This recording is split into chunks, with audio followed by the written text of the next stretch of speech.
The story begins with someone shouting that they hate this. At that moment, a blue aura seems to return to the body. The boy opens his eyes and suddenly rises from the bed. Obviously out of breath, you can already imagine what happened. He's wondering if he hadn't died and why his body feels warm again. Besides that, his hand had no calluses as if it were 10 years ago. That's when he looks around and realizes he's in the university dormitory. Immediately, he grabs the pillow, takes his phone and sees a girl dancing. He unlocks the bed and notices there are no scars on his face. You already know what happened. Yep, the bastard reincarnated. Right before the apocalypse starts. He remembers what happened when he became the 10th war god of Dragon City. 2 other war gods from the neutral field invited him to party. However, in the middle of the conversation, suddenly a high-level zombie broke in. In the moment he was fighting the creature, he was struck from behind, and the 2 Dan war gods helped the creature kill him. Then a girl approaches and asks Lindsay if he liked the gift he received from her family. On the ground, he asks why she is there. That's when he found out that demons had made a deal with the Lee family. The girl named Yo Jing was the prettiest in school, and he was always happy to have her by his side.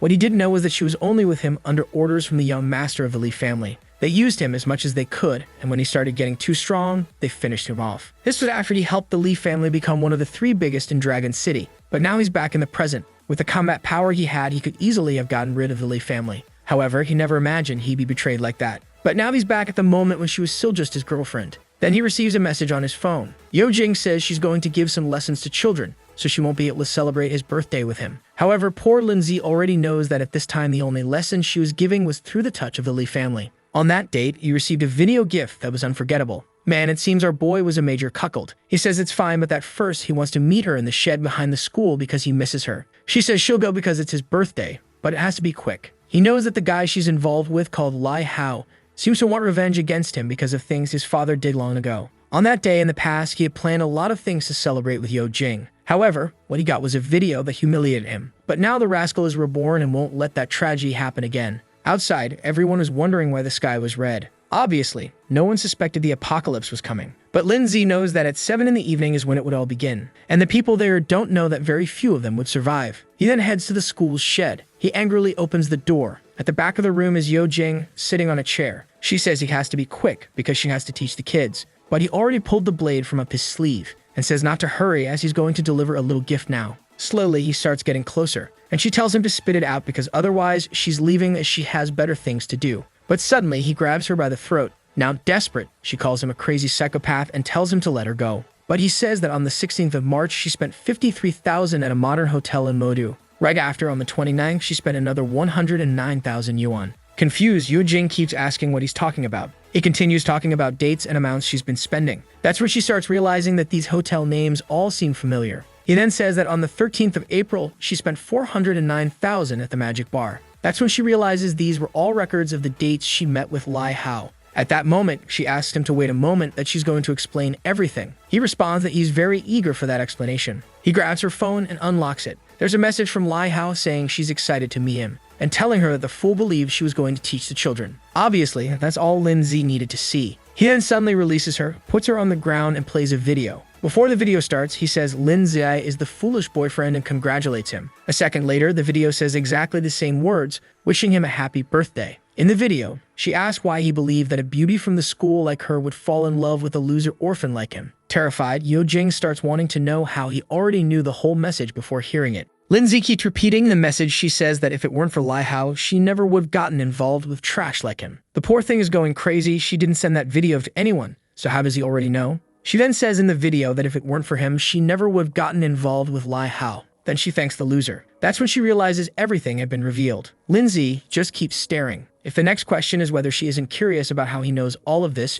she stands still for a second and pushes his arm, telling him to go to hell. However, Lindsay says that's exactly where she belongs. And man, I thought he was going to forgive her, but the boy doesn't go easy at all. The girl turns into a bowling ball and falls to the ground like a piece of trash. With that, our guy lets out a sigh. He falls to the ground, kneeling, emotional because it took him 10 years to achieve this. He starts laughing, saying he was deceived for 10 years, but he finally did it. She had paid the price for everything she did to him. But obviously, that wasn't enough. Now it was time to kill that damned Lai Hao who's hiding in the Lee family. And that's when the famous overpowered system shows up in the apocalypse. He looks at his phone and sees it's 6:05. It was supposed to all start at 7, so why was the system already showing up? The system only says it's there to provide a better gaming experience. Some digital circles begin appearing around him, and then the system tells him to request his first ability. Not just an ability, but actually a super hack. What he receives is the absolute item drop. This makes it so that any creature he kills has a 100% chance of dropping an item. Considering that everyone else only has a 1% chance, this was clearly overpowered. While others would have to kill hundreds of zombies for everyone he killed, he gets stronger. It was so good that he even asked the system if he can trust this. The status window activates and it clearly shows his super hack is turned on. At that moment, he's already excited about how strong it is. The guy who translated this must think I'm a magician to read this stuff upside down, you bastard. But what matters is that our dear Lin Z is pumped to destroy the Lei family. The only problem is that he's just a lonely orphan, while those guys have a giant family. Not only do they have tons of soldiers, but also some secret techniques. Not to mention, he's always wanted to know exactly why the Li family hated him. The plan before was to gradually get stronger without anyone knowing and only then attack that family. But now, with these hacks, he won't have to wait so long. With that, he leaves the shed and our boy doesn't forgive his waifu. No, sir. The kid got his revenge in 2 chapters. Outside, everyone's finding the sunset beautiful, talking about how they need to make a heart and take a nice photo. Our boy laughs, saying they have no idea that soon enough they'll be eating each other and not in a good way. But the rascal is heading to the Love Hotel. He gets there, asks for an hour in a room, 3 bottles of water, and 5 buns.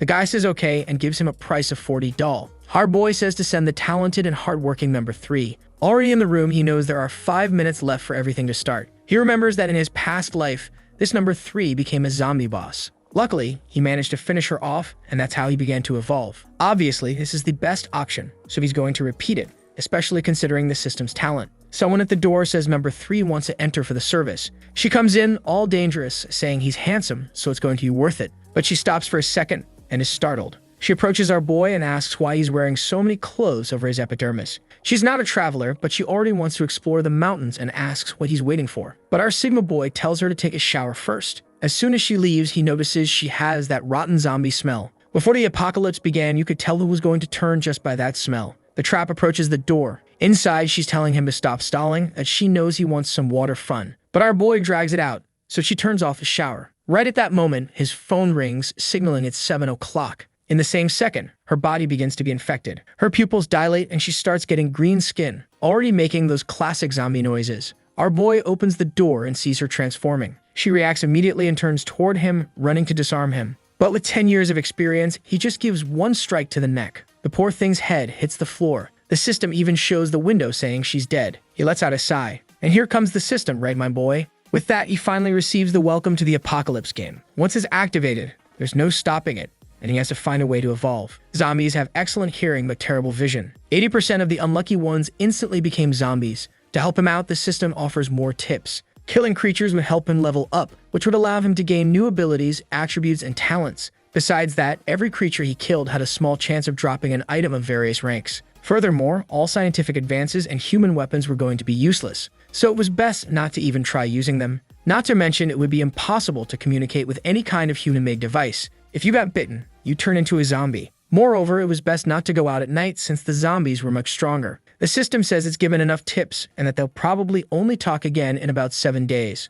The last tip the system gives is that for now, the zombies are all pretty weak, so it was good for him to take this chance to evolve a lot. Lastly, the system wishes him good luck and tells him to enjoy the game. A window then pops up for him to enter a name. Our dear Lin Z decides to use the name Jia Yi. It must have something to do with revenge from what the guy said. With that, he is congratulated for killing a zombie and receives 1 experience point and 1 gold coin. Man, wasn't that supposed to be the zone boss? Besides that, he was the first player to kill a zombie and earns the First Blood achievement. In his past life, he didn't get any of these global achievements. But in this one, he's already gotten the first. The system announced to everyone that Jia Yi was the first person in the world to kill a zombie and earn that achievement. A blonde girl named Ji Yao is shocked that she hasn't even finished reading the message and people are already killing. And another guy named Gao Ji says it's crazy that someone is faster than him. In this system, you can evolve strength, mind, physique, and agility. He's impressed by the base stats and already knows it must be because of that achievement. Besides that, the prestige stat is used so that in the future, you can get more discounts and buy different items.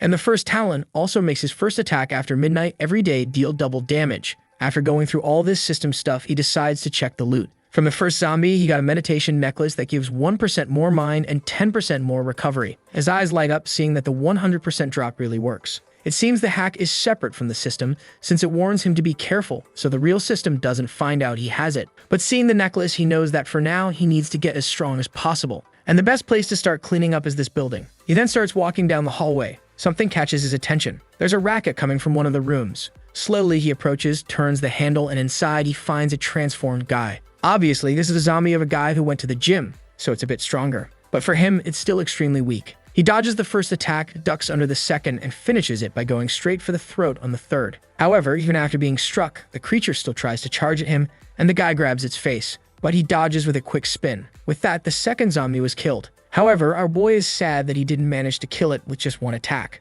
As always, the 100% drop comes, and there's another little box. Inside, there was a card that was a voucher for cooked steak that, when activated, the food appears in front of him. Obviously, it wasn't very rare, but it wasn't bad to have food either. So he stores it in his inventory. He approaches a suitcase on the floor and takes out a photo of the guy with his daughter. Seeing that the guy had an axe, you could tell he was a mechanic. He checks room 208 and then 207. He doesn't find anything and heads to the door of room 206 and kicks it in. He shouts that it's time to clean up, but he's confused by what he sees. The couple was so eager that even as zombies, they continued their fun. Our boy even closes the door, saying he forgot the activities of that place. But he opens it again and says it's crazy they're doing that even as zombies. The angry zombie lunges at him. He dodges, saying he wasn't trying to spy. The big guy keeps coming at him. He says he's too arrogant for someone so weak and delivers a blow to the head, hitting him right in the eye. The other one tries to come from behind, but the boy has swag and kills without even looking. 2 more experience points and 2 more gold coins. And best of all, 2 more loot boxes. Now the rascal realizes that this thing really works. In his past life, 100 zombies were equal to a bottle of water. While in this one, nothing is better than having luck on your side. He receives 2 cards that activate an ability that allows him to detect movements within 10 meters. Since he's in a place full of rooms, he uses it right away. Then someone climbs to the 2nd floor, saying that Baster is making too much noise. Tells him to kneel down or he'll get smacked like a son. But Lindsay easily dodges. And if you think he's going to let that punch go for free, you're very wrong. The chubby guy spins around, telling him to stop dodging and start begging for forgiveness. Our boy says it would have been better if he had turned into a zombie because at least that would have given him some experience. It's a pity, but he had to end it now. What a ruthless guy. He paints the corridor red. Still a psychopath, he says that in the apocalypse, you can't leave loose ends. And the reason for this death was the guy being so weak. He starts going to various rooms, knocking on the doors, asking to be let in. Obviously, no one opens, so he goes to another and says the delivery has arrived. But none of that is working. As he approaches one door, he hears a disgusting sound, and he gets excited, saying there's a zombie in there. He shoulder barges the door open and finds a big guy already transformed inside. He tries to land a hit, but this one is agile and manages to dodge. The zombie tries to claw at him, but he ducks. Taking advantage of being on the ground, he pulls off a capoeira move. With the zombie's arms raised, he slashes its throat. With that, another one is down. As always, he gives another item. This time, he had earned a liquor. With that, he continued rummaging through the rooms. Eventually, he found one for himself since it wasn't a good idea to go out at night. He took off his jacket, and who would have thought, our boy is fully leveled up. The system notified him that he needed 6 more experience points to reach level 3. The problem was that when he looked at his phone, he saw that 8 o'clock was approaching, and the zombies would evolve, causing him to miss the chance to level up. Knowing how dangerous it would be to survive the night without that, he rushed out looking for 6 more zombies. In the shed, he saw a message from girl number 3 that would solve the problems. If there's a number 3 and he's already killed another, that means there's one more. Since zombies had good hearing, there was an easy way to find them, by hammering until they came to him. He then hears a sound in a room at the back. He enters, and inside, the room seemed empty. But then, from one of the vents, he starts hearing a noise. And he says it's crazy that they hid so quickly. On the stairs, there are 2 zombies trying to climb up. However, they have poor control over their bodies and end up falling off. With that, one smashes into the other like 2 idiots. Our boy feels sorry for their hard work, but for him, what mattered was something else. He quickly goes down and finishes off the girl. At that moment, another one comes from behind. But easily, he turns and finishes another one. 2 more experience points, and now the problem is that his knife is starting to get dull. But look at that golden glow coming in to give him that little item for sure. He receives a horizontal cutting sword from the Tang Dynasty, as well as 2 delicious buns. The sword gave him 1 more strength point and even removed 10% of the target's defense. He knows that soon these weapons won't be worth anything, but for now it's great to have something like that. More water is stored in his inventory. 10 minutes remain before the real madness began. With no other choice, he had to take a risk on the streets. As soon as he opened the door, he found some poor sap who was about to be sent to the afterlife. The zombies noticed him right away and started running toward the hotel.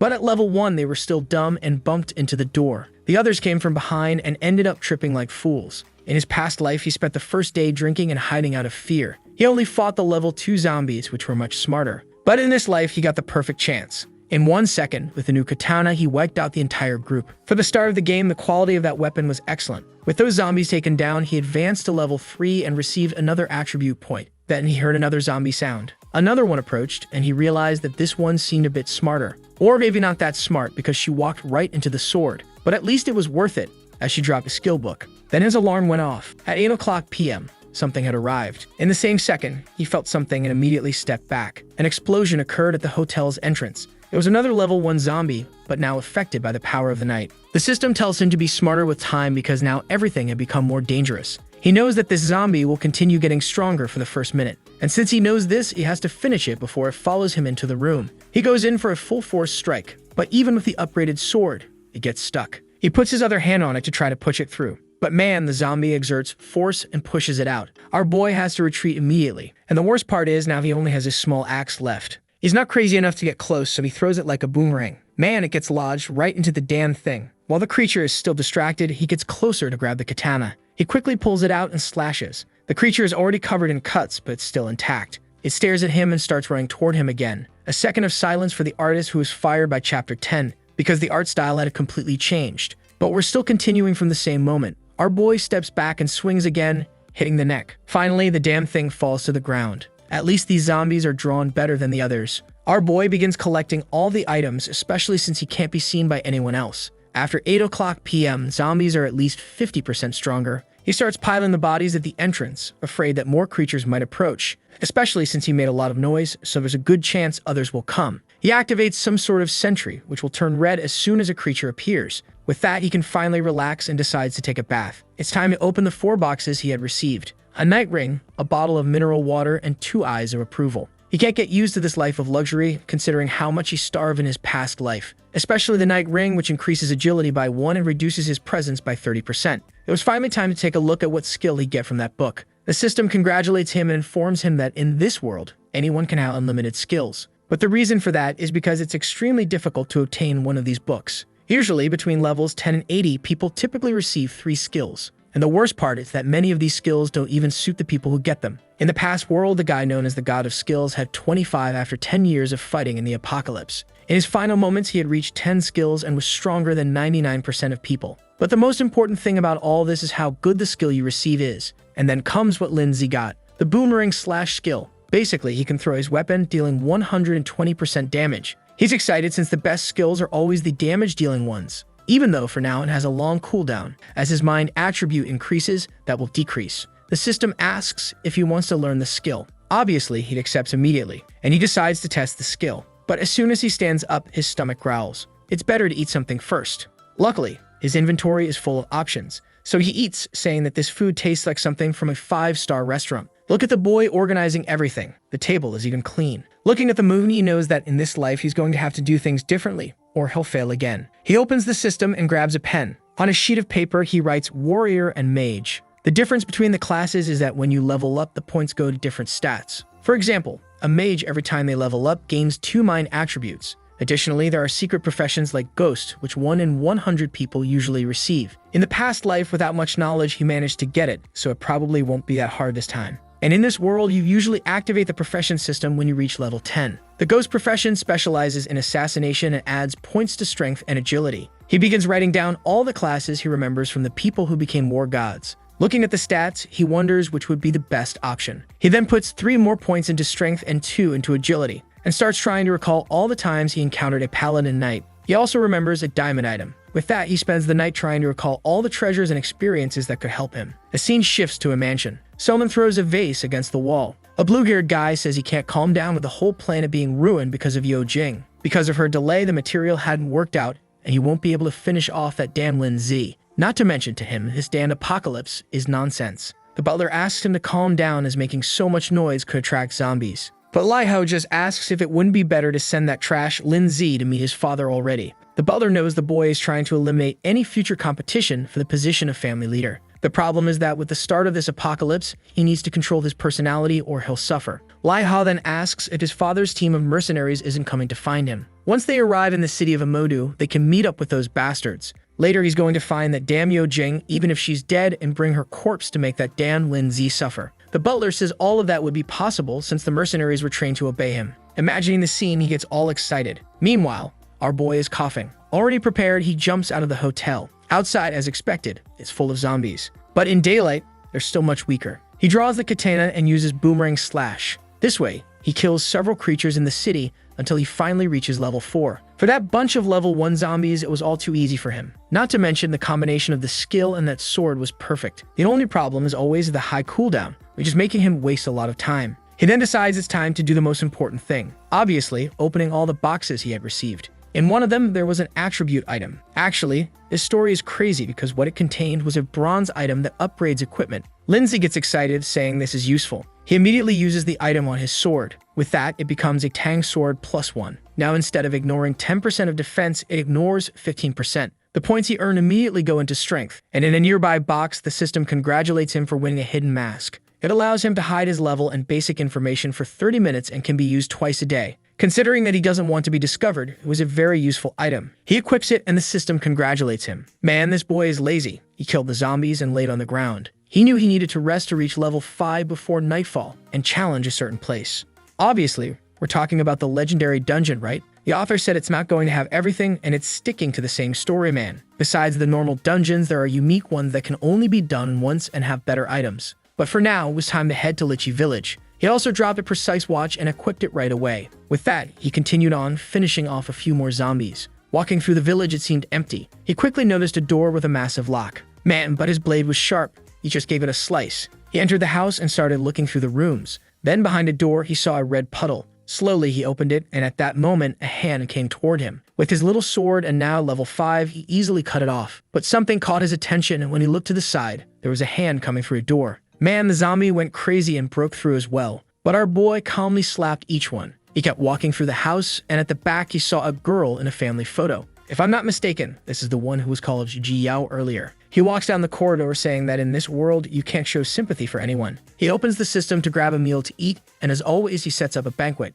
Man, I've never seen an apocalyptic protagonist as chill as this one. He looks at his phone and sees that on the way to the dungeon, he'll probably reach level 5. He's tired of resting and gets up. He hears some noises and approaches the door. He knew he wasn't going crazy because he heard footsteps. Meanwhile, outside is Gaoji, the guy with the nose bandage, and Jiao, the girl with glasses. They could smell the good food inside and were curious to know how that was possible, while our boy was just listening from the side, preparing to leave the house. Jiao said the wrong move is stealing from others like that. Gaoji says they're not going to steal, they'll just ask. If he doesn't hand it over, they'll beat him up. Yeah, that makes a lot of sense. But our boy is just watching Jiao from behind, observing all this. And this guy isn't known for letting others walk away alive. Another one of them, Jikaji, says the boy is a thief because he broke into their house. Jiao was angry because when her parents and brother became zombies, she locked everything up and ran away. Now she came back starving that the guy took everything. Excited, she says fine, they'll have to take a little from him too, until blood falls on her face.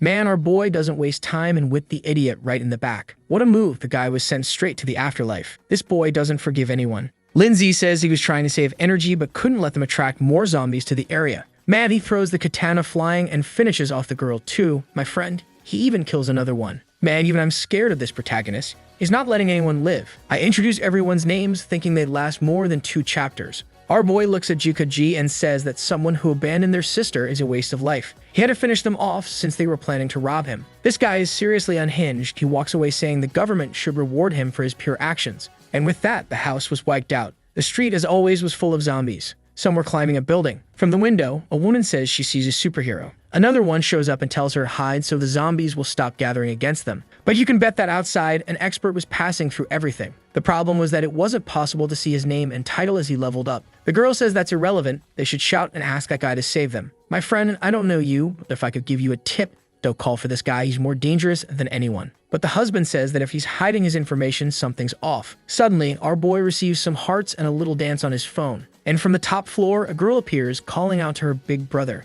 obviously offering help in exchange for being saved. But our boy completely ignores her and continues down the street. For him, those little items on the ground were much more important. The girl starts cursing him, saying she has over 30,000 fans, so he shouldn't be ignoring her. The crazy one says she'll make him pay and grabs a vase. Girl, don't do that. You don't know who you're throwing that at. But there she goes on her way to the next life. Obviously, our boy senses something strange. He steps aside, and the vase crashes to the ground. She turns all sweet, saying she's just upstairs and scared of the zombies, so he needs to save her. She even offers to hold his hand. Girl, I don't think he's very interested in that. He then pulls a piece of meat soaked in zombie virus from his inventory and throws it at her. That thing has the effect of attracting any creature within 100 meters. But the girl isn't happy with that at all and starts cursing, asking if he didn't understand that she wanted to be saved. Until suddenly, she hears a noise behind her. There was a horde of zombies attracted by the meat, and with that, another victim of our boy. The crazy girl was even live streaming on TikTok in the middle of the apocalypse. Soon we're going to need a new protagonist to take down this one. A horde of zombies then started throwing themselves off the building, heading in his direction. The creatures fell to the ground all twisted, but he kept walking calmly. He then made his way to the Mudu Gymnasium. That was the place he had been looking for. And in 2 hours, when night falls, it would be the perfect time to enter. He knew that besides that, there was a wild silver-ranked chest in that place. The system displayed a warning saying that when you see that sign, it means there's some special system happening. Wild chests were a type of treasure that could appear anywhere, and anyone could open them. On the other hand, a boss chest contained much rarer items, but at the same time it was much harder to obtain. As soon as he entered the gym, he received his first mission, to defeat 100 zombies on his own. The problem was that in that place, there were only level 2 zombies, and killing 100 of them wasn't an easy task. The initial plan was to sneak around grabbing each of the chests, but now that he got the mission, he'd have to do it. However, being lazy, he asked the system what would happen if he just ignored this objective. The system said that if he declined the mission, he'd receive 100 gold coins as compensation, but obviously, the reward for completing it would be much better. He then went to a room and broke the lock. Inside, he found the basketball zombie, and it was time to start the 100 kills. As always, a step forward and a stab to the face. But man, the thing tanked the stab. He had to deliver another one to the mouth. At least that bastard finally dropped the basketball. Our boy finds it ironic that the guy must have turned into a zombie while playing basketball and continued with the ball in his hand. And as always, the 100% drop box came. He gave the body a little kick and went to grab his super flashbang. Obviously, it's just a flashbang but super. Not much mystery there. But he got excited since for invading other people's houses, it's the perfect item. He also found the key to the gym's center. That was good because he wouldn't have to destroy the door and could enter quietly without attracting everyone. With that, he calmly moved in. He observed the area, which was full of zombies. In the darkness, the creatures were all slow and blind. Williams ran to the ping pong table and hid underneath. From there, he started counting and discovered there were 17 zombies just in that room. It was a dangerous chance, but it also meant 17 item boxes. If he could be silent, no other zombie would come in. He only needed 4 more to reach level 5, and then everything would become easier. One was walking right by, and he decided that would be the first. He gave a whip to the back of its neck. The first one fell to the ground, and with a noise, all the others were alerted.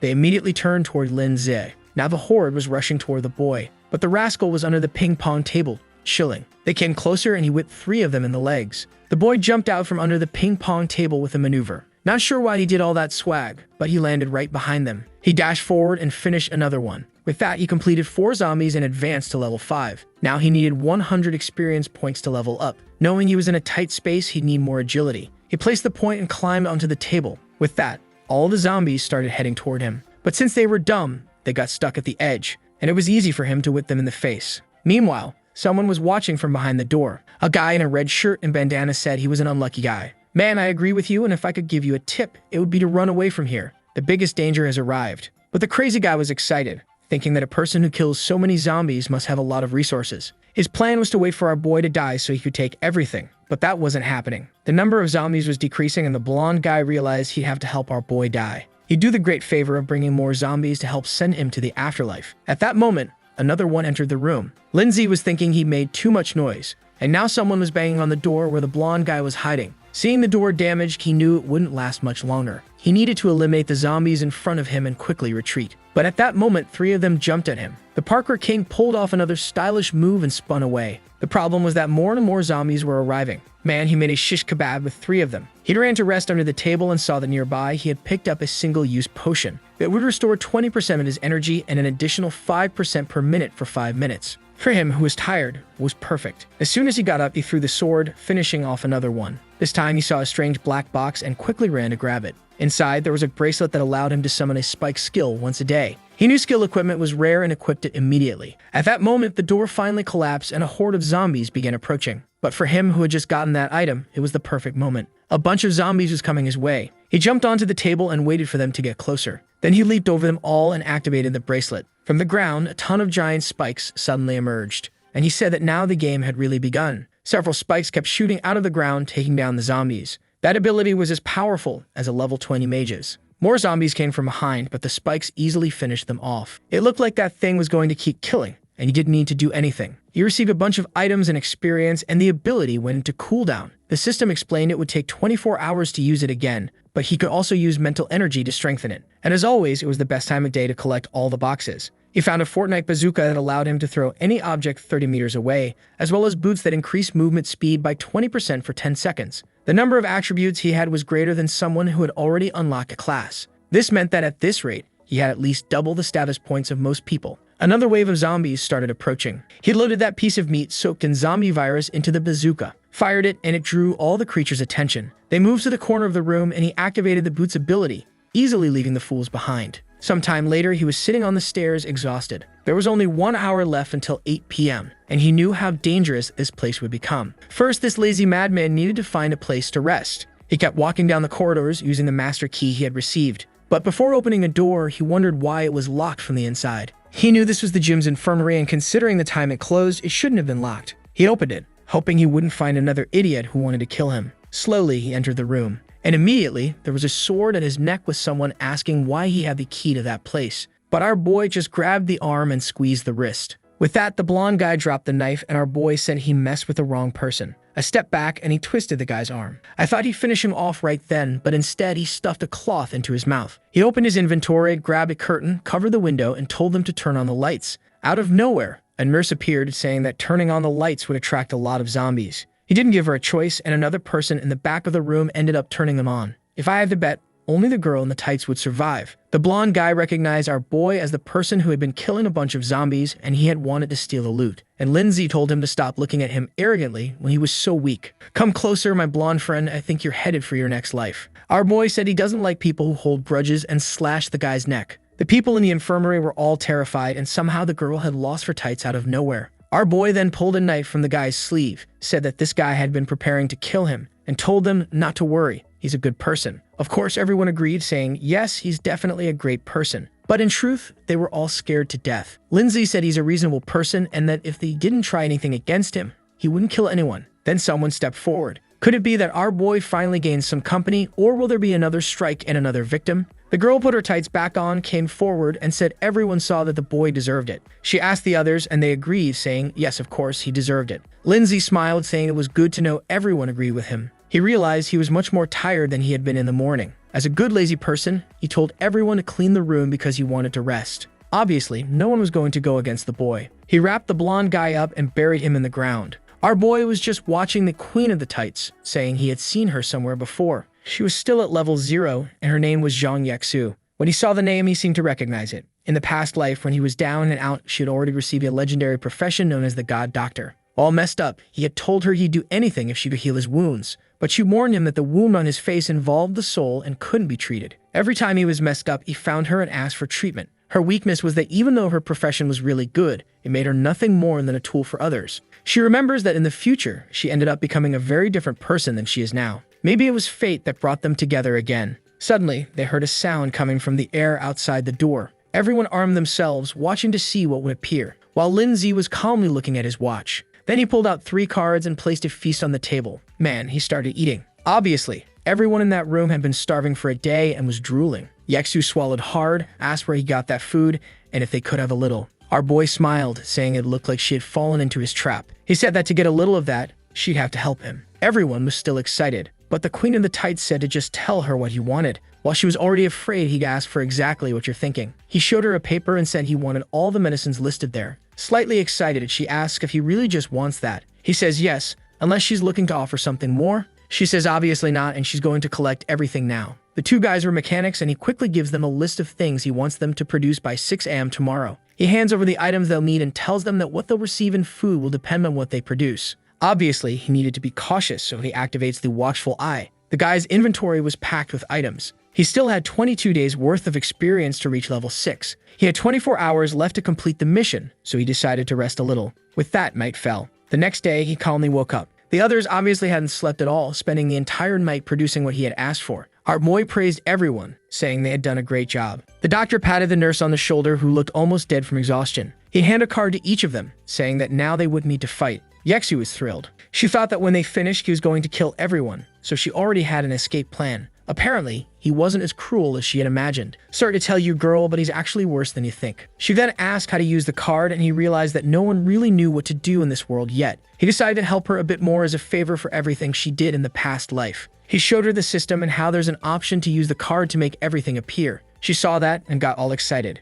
With that, everyone activated their cards and began to feast. Seeing how lost she still was, he decided to give some tips just in case she might be useful in the future. He told everyone to flee from the place after noon. That's because by then he would have killed all the zombies. He reminded them not to forget the time. Yahello told him to be careful since there were a lot of zombies outside. However, he said she should worry a little more about herself. When he stepped outside, indeed, it was full of zombies, and there was a horde nearby. But after a whole night of rest, he was ready. He struck the first zombie, and it dropped a fishing rod. He didn't let the body hit the ground, trying to attract as few zombies as possible. And with that, he started cleaning up the corridor. It didn't take long before he was heading toward the door. He opened the list and wondered how the zombies were pulling this off while being dead. The poor zombie was just chilling in the bathroom. But as soon as our boy approached, it turned and started running. However, with its pants down, it fell to the ground like an idiot. Lindsay finished off another one. He had to be careful because in the gym, people had more trained bodies, so it was common for them to also be stronger. He then saw the women's restroom. He approached cautiously, worried there might be someone alive in there. Then he snapped back to reality, thinking it's the apocalypse and it didn't matter if he liked the women's restroom or not anymore. He slowly started entering. He didn't find anyone at first and began checking each stall,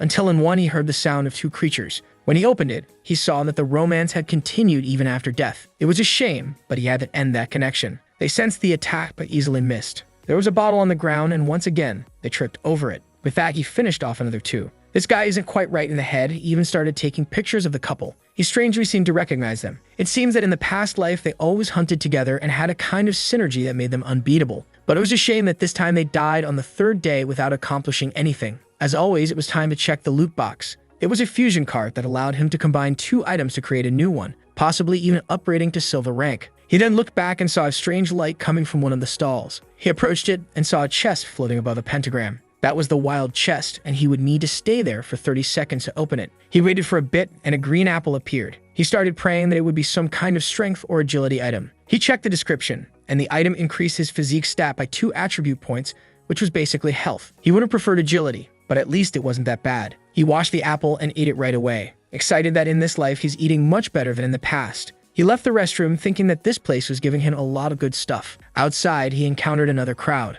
Man, this time he really saw the whole crowd. He moved to a corner to avoid attracting all the zombies at once. As soon as 2 of them approached, he whipped them in the neck. 2 more came and they went down too. Man, this kid is making it rain with these creatures. He's spending all the resources he gets on strength. Inside a box, he found a lion bracelet. It gave a 10% chance to intimidate a person for 1 second, causing their movements to freeze. The system then showed all the equipment slots and explained what could go into each one. He immediately equipped the lion bracelet. Slowly, he resumed walking through the gym, casually sipping a juice. That's when he opened a room full of zombies or maybe dead doctors. I'm not sure. He comes to the conclusion that based on the injuries and the way the disaster was caused, it could only have been a zombie boss. A type of creature much stronger than others of the same level, and one that usually feeds on humans. In the absence of humans, even feeds on other zombies. The stronger the creature, the easier it is for it to become a zombie. That's why out of a trillion mosquitoes, only one turns into a zombie. And usually, mutated animals also hunt zombies. Then he notices something. Based on the numerous cuts on the body, it seemed like a zombie cat had done this.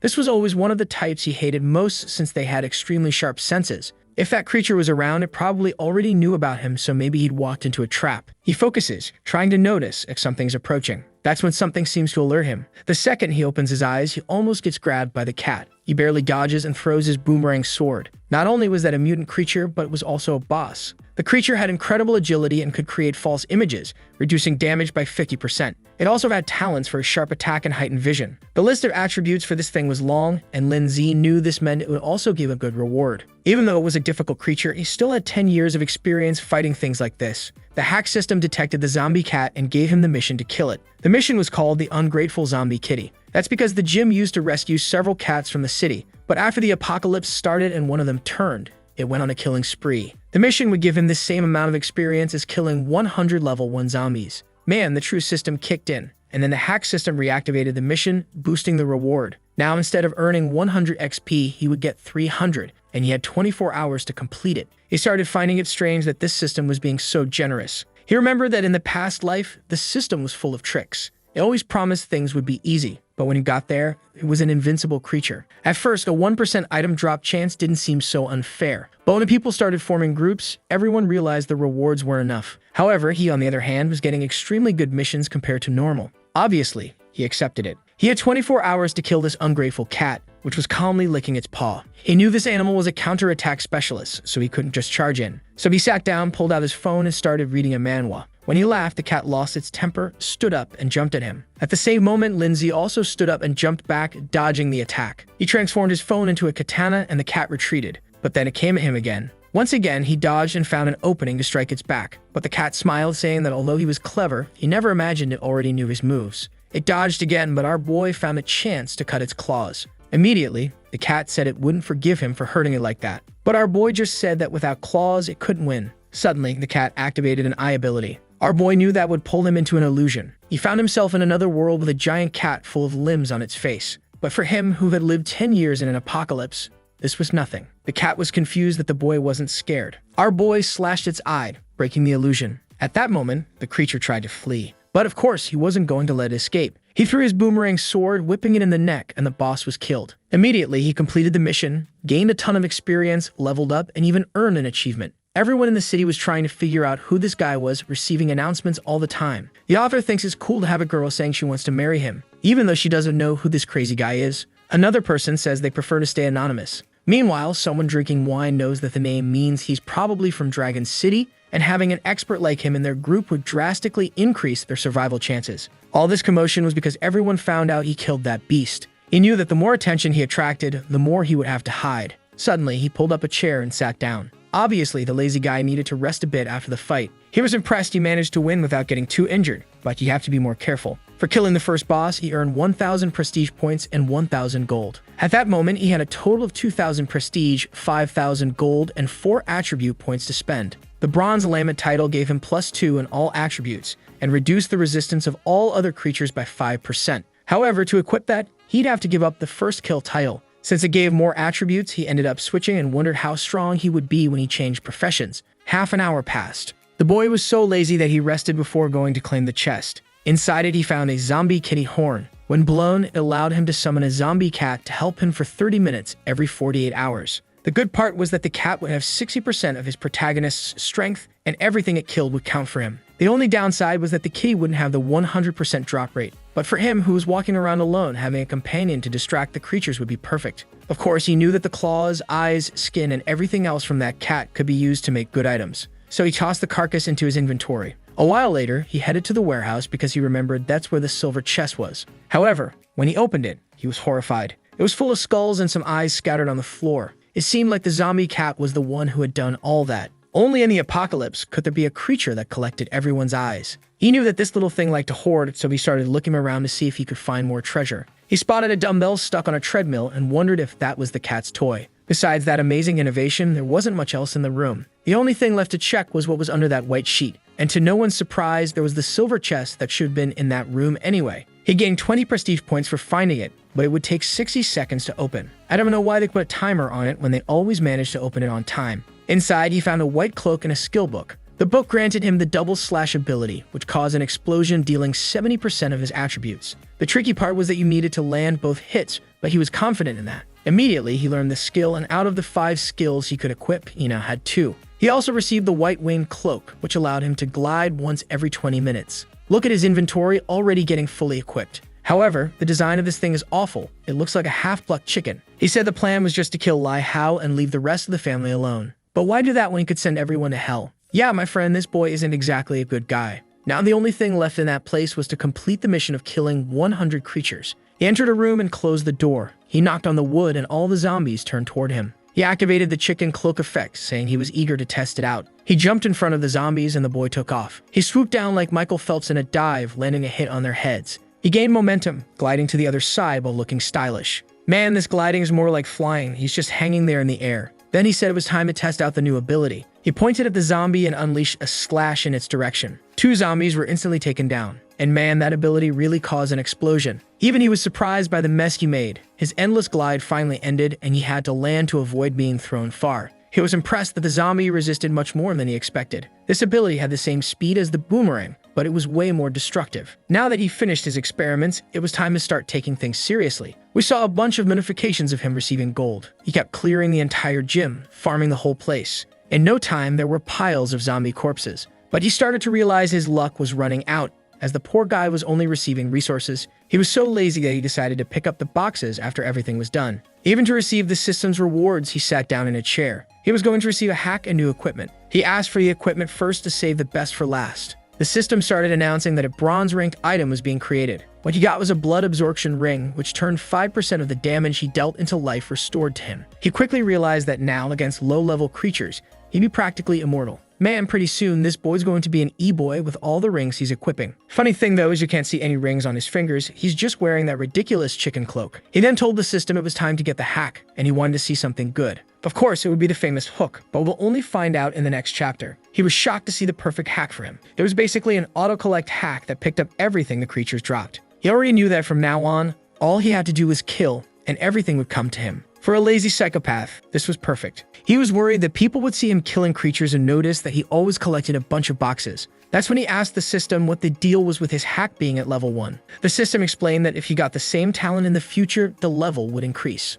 However, he was more excited to get something different next time. He looked at the pile of dead zombies and decided to do a test. As he walked among the bodies, all the cards automatically went to him, and the hack was so good, they even organized his inventory for him. Now it was perfect for anyone with ADHD. All nice and tidy side by side. That's when he realized he'd been in this place for too long. He needed to head to the Lee family's village and start his revenge. The scene shifted to the Lai mansion. Lai Ho was lounging on the couch happy as can be while everyone else was suffering in the apocalypse. But suddenly, he glanced at the clock. He got up and slapped the first person he saw, demanding to know where those 2 idiots had gone and why they hadn't arrived yet. The butler explained that the 2 guards being sent to him had encountered a horde of creatures at the university and would be delayed. Lai Ho was furious with those damn zombies for ruining all of his plans, even more considering that he killed one of those zombies and didn't get any experience. What he did was ask the bodyguards to leave some zombies almost dead, just so he could deliver the final blow, but he wasn't sure why he received so little XP. That's when they heard a sound nearby. Someone had arrived at the door. Props to the forgetful artist who suddenly changed the kid's hair from blue to blonde after 30 chapters. He asked Rong, standing in front of him, if she had found the damn girl and that orphan. Rong replied that they found the girl, but the boy had already disappeared. The blonde told him to bring her in because he wanted to scold her for hiding. But Rong threw the suitcase on the ground and said she was already dead, and that she was inside. The blonde's face changed instantly, looking horrified. Rong explained that they found her body in the warehouse behind the school, and next to it was a man's bloody clothing. He also noted that she seemed to have been tortured in all the most painful places before she died. Rong was about to explain more details, but Lai Hao ran off asking for a bucket. At that point, Rong said that whoever did this probably hated the girl a lot, and he added that whoever did this might come after Lai Hao as well. Lai Hao dismissed the idea, saying it must have happened because she was the prettiest girl on campus. Then he remembered that the person who probably hated her the most for everything she did was Lin Zhe. But it was impossible that Lin Zhe was that strong, being an orphan without anyone's support. They still hadn't revealed the big surprise, so there was no way Lin Zhe could know she had been betraying him. Rong asked if this Lin Zhe was the son of Lin Jian. Lai Ho said yes, and Rong replied that whether strong or not, Lin Zhe had someone extremely skilled helping him. Maybe the 100 bodyguards they brought wouldn't be enough. Lai Hao asked how that was possible if Rong was one of the top 10 strongest in Dragon City. He ordered Rong to either go back to training or bring more bodyguards, do whatever it took to make sure he didn't die. Rong reassured him not to worry, that he would risk his life to protect him. Man, Rong said he's willing to die for this kid. Clearly, he's not too fond of living. Meanwhile, in the forest, zombies were falling one after another. Our boy had already reached level 8. He was impressed by how quickly he was leveling up without even entering a dungeon. And now he was standing face to face with Lai Hao's mansion, eager to settle the score with the bastard. At the mansion, troops were patrolling everywhere. Our boy was expertly hidden up in a tree. He climbed down, crossed the lawn, and pressed a secret lever. With that, a passage that few knew about opened up. Even with so many guards in this place, they didn't stand a chance against someone who knew everything. As he got closer to the house, he observed in hiding. He quickly recognized the group as part of the mercenary guild. In his past life, this was the group Lai Hao trusted most and the one he hated the most. It's a shame that he had been watching this family for a long time. So far, the troops seemed well organized and he hadn't found any weaknesses. But then something caught his attention. He recognized that man as the infamous Rong Zhang. In his past life, this guy became a war god and was always the leader of the mercenaries. Eventually, Lai Hao ordered this guy to hunt him down. Many times, he found himself surrounded. Rong was definitely one of the worst enemies he faced. However, he had escaped wrong so many times that the guy even earned the title of the Disgraced. It was probably fate that they met again like this. At that moment, Wrong sensed something. He turned around and our boy barely managed to hide. It was dangerous, but it would be perfect if someone so crucial to this family died early on. He put on the mask that hid his presence, and at that very moment, the guards passed right by him. I knew that thing helped hide his presence, but damn, the guy was standing right there, and nobody saw him. Our boy was anxious not to miss this opportunity, but Wrong remained alert, wondering why he had this feeling that someone was watching him. He told the others to increase security around the place, thinking he needed to kill whoever was nearby. Time passed, and it was already midnight. On the sofa in the living room, Lai Ho said it was ridiculous to think someone was out there. He was sure there were only zombies outside, but Wrong said it was better to be cautious because he was certain they were being targeted. Lai Ho threw his watch on the floor, calling the guy a bastard for taking so long to come and kill him, making him lose sleep. One of the servants said that if he was so bored, they could find something for him to do. The excited one said she had an idea and asked Wrong if he hadn't captured a zombie today. Wrong confirmed that he had, bringing it in for analysis, thinking it might be useful in developing new weapons to fight zombies. Lai Ho said there were plenty of zombies outside and he wanted to play with this one. Wrong knew it would be dangerous, but figured it might be a good way to calm the boy down a bit. Lai Ho said he wasn't going to take any risks in this game, and besides, there were plenty of people in the village. Wrong looked at the man next to him and told him to bring the zombie they had captured. A while later, a muscular zombie was brought in, restrained by chains, with several men struggling to hold it down. Clearly, this creature wasn't at a normal level. Lai Hao, however, didn't hesitate and ordered them to bring the large cage. Inside were 6 girls, all staring at each other, trying to figure out what was about to happen. As soon as he rang the bell, all of them flinched in fear. The girls were going wild, banging on the bars of the cage.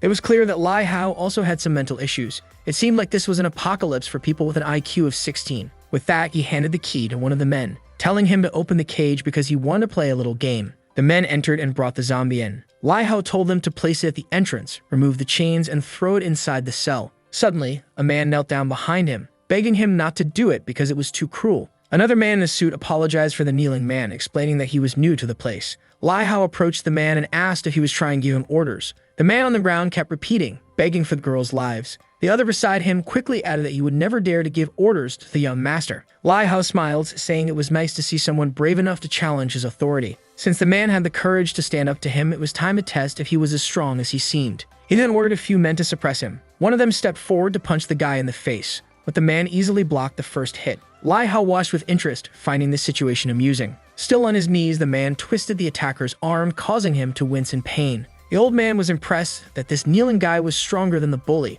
but of course, now he wanted to end the man's life for embarrassing him. He called 2 more men over to help him. The younger ones wondered why he was wasting time on this boy who had lost his abilities. Punches flew back and forth, and finally the poor guy was immobilized. Now he was taking a beating, with punches landing squarely on his face. The guy turned into a punching bag. However, Lai Hao ordered them not to kill him. Since he wanted to protect these girls, it would be perfect for him to watch them all die. The poor girls stood there, frozen, not doing anything, and the men started releasing the zombie. Man, they were really going to throw the beast in there. What a cruel world. The zombie wasted no time and was on the first girl's neck in seconds. The poor guy outside was just crying. He seemed to have lost the will to live. Lai Hao mocked him, saying that if he was so strong, he should go in and save the girls. The other soldiers chimed in, agreeing it was a brilliant idea, but even they were thinking this had gone too far, and that even in an apocalypse, they shouldn't treat lives like this. They dragged the boy's body away, while the zombie tore through everything inside the cage. When it was finished, they threw the boy inside. At that moment, the zombie turned toward him,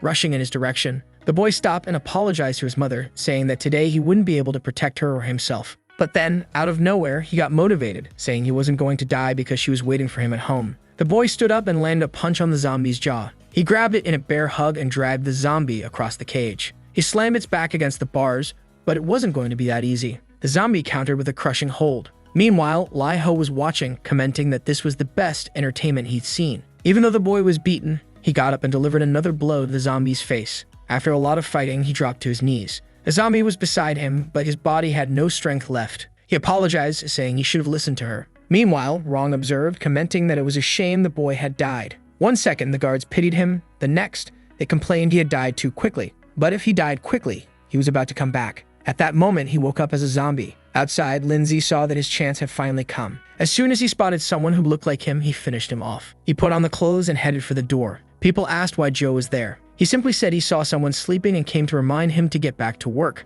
2 men approached from behind. One of them commented that they had been patrolling for over a day without sleep, and our boy remarked that they were being treated like cannon fodder. Then the round-headed guy asked if Jia didn't seem a little taller than usual. A second later, Lindsay knocked them both out, leaving them kissing the pavement. Calmly, he walked through the mansion. No one there had a high enough level to stand a chance against him. However, one of them managed to fire a flare into the air, but our boy threw a knife, intercepting it mid-flight. It was a shame for these guys, but he knew exactly how they operated. The system announced the security had been defeated and that the path of revenge had begun. The mission was titled Jia's Revenge, and no one could leave alive after provoking the user. He had to kill all 269 people inside that village. He would receive another normal level hack and a bronze equipment item. Our boy immediately accepted, saying that now he had even more reason to kill Lai Hao. The mission then appeared, stating that a revenge barrier had been activated. Basically, if anyone left this place, he would be able to track them for an entire month. He got excited because this meant no one would escape, no matter where they went. However, the moment he accepted the mission,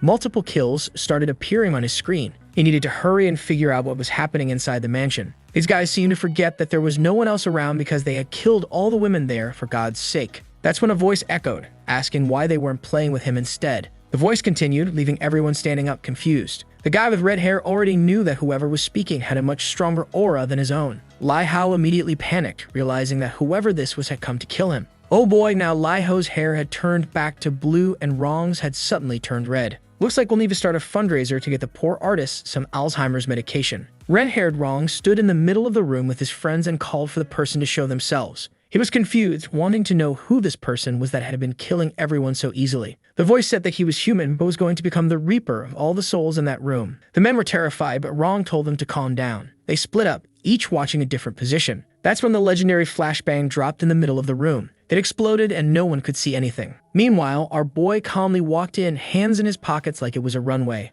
As soon as he entered, he activated his spike attack. Half the army started getting impaled. The boomerang slash took out 2 more. Rong had no idea who was standing in front of them. When he looked to the side, there was another grenade. An explosion followed and our boy walked on unfazed. With the smoke cleared, Rong still hadn't figured out what was happening, but all of his allies were already gone. One of the men said it must be some kind of witch because he saw a spinning sword killing everyone. Rong asked how many people were still in the area, and the man said at least 66 brothers with a few others injured. Meanwhile, Lai Hao was furious, telling Rong to hurry up and get revenge by killing the person who ruined his plans. Rong ordered them to start hunting this guy because he was sure there was no way he could kill nearly 100 people on his own. He then turned to the servant and told him to take the master to the hideout. The servant knew, however, that this person was probably watching everything. Our boy was slowly killing everyone, enjoying watching their despair. As he expected, the men were trying to form a group to escape. He opened the system and checked, discovering that Rong was already level 5. He heard a bunch of people shouting for the coward to show himself and thought it was stupid for them to keep repeating that. He decided to summon the kitty to give them a little more entertainment. At that moment, the cat appeared beside him. He pulled out a knife and threw it toward the room, cutting a candle holder, which crashed to the floor and scattered glass everywhere. But before the men could understand what was happening, the cat was already on the first one's neck. Our boy used the distraction to enter the room and start eliminating more of them. Another area was clear and he withdrew once again. Rong spotted him, but quickly realized he couldn't see his name or level. He shouted, asking who he was and what he wanted to do. Our boy observed Rong, feeling disappointed. This guy didn't even resemble the war god he once was. He then told them he was there to teach them the meaning of despair. In a second, he passed through 3 men and was face to face with Rong. The poor guy couldn't react and trembled all over. He dropped to his knees, realizing he didn't stand a chance. The kitty went after him, and our boy said he was going after Lai Hao, because with the revenge barrier, there was no way that guy could hide. He kicked Rong, asking how he expected to be called the leader of the mercenaries while acting like this. But Rong replied that the whole organization had been wiped out, so it wasn't like he was the leader of anything anymore. Lindsay smiled, seeing that Rong had realized he had lost everything he had worked so hard for over the past years. Rong then asked him to at least tell him who he was so he wouldn't die with that regret. Our boy said he didn't expect something so good to happen, and slowly approached him. Then he whipped his neck, taking him down. Rong hit the floor and our boy stepped on his head, saying he remembered the day Rong did the same to him and called him an ant. He stomped on him several times, saying that Rong had taught him never to talk too much in front of an enemy and to always finish them off. It was much better watching him die full of regrets. Now that Rong was dead, the Li family had been drastically weakened. But it seemed our boy had gotten drunk on revenge, stumbling into things left and right. With that, he left the mansion, leaving a pile of people ready for the next life. Elsewhere, a desperate Lai Hao said it was impossible that this guy would follow him there. The butler told him not to worry, assuring him that Rong would handle the situation. But then suddenly, the door dented in the shape of a body. At that moment, Lai Ho knows that the person he suspects are protagonists sent to kill him has arrived. The butler tells him to calm down, that he sent the rest of the people to the secret base, so no one will imagine they are there. Lai Ho is furious, wondering how that Dan orphan found such a strong assassin. The butler asks if it could be a secret card that his father, Lin Jian, had left behind. However, Lai Ho insists that it's impossible. After they killed his father, they left nothing for that boy. If it weren't for the boss's insistence, they wouldn't even have left a descendant. Our boy drags the man away from the metal door and announces for everyone to hear that he now understands everything. Inside, Lai Ho asks why he's hearing Lindsay's voice, and our boy says that apparently he's been a target since birth. There were still many things he didn't know. From inside, Lai Ho yells that he should have killed that brat when he had the chance. However, our boy wants to know who Lin Jian was and why they wanted to wipe out the entire Lin family. Lai Ho laughs, saying it seems that the orphan really knows nothing about his father. Then Lai Ho confesses that his father was about to get promoted when Lin Jian, our boy's father, reported him. This ruined all the Li family's plans and business, which is why they made sure the entire Lin family was killed. At that point, Lai Ho says it's time for our boy to answer and asks where he found this professional assassin. But our boy replies that it's useless for him to know, as the entire Li family will disappear.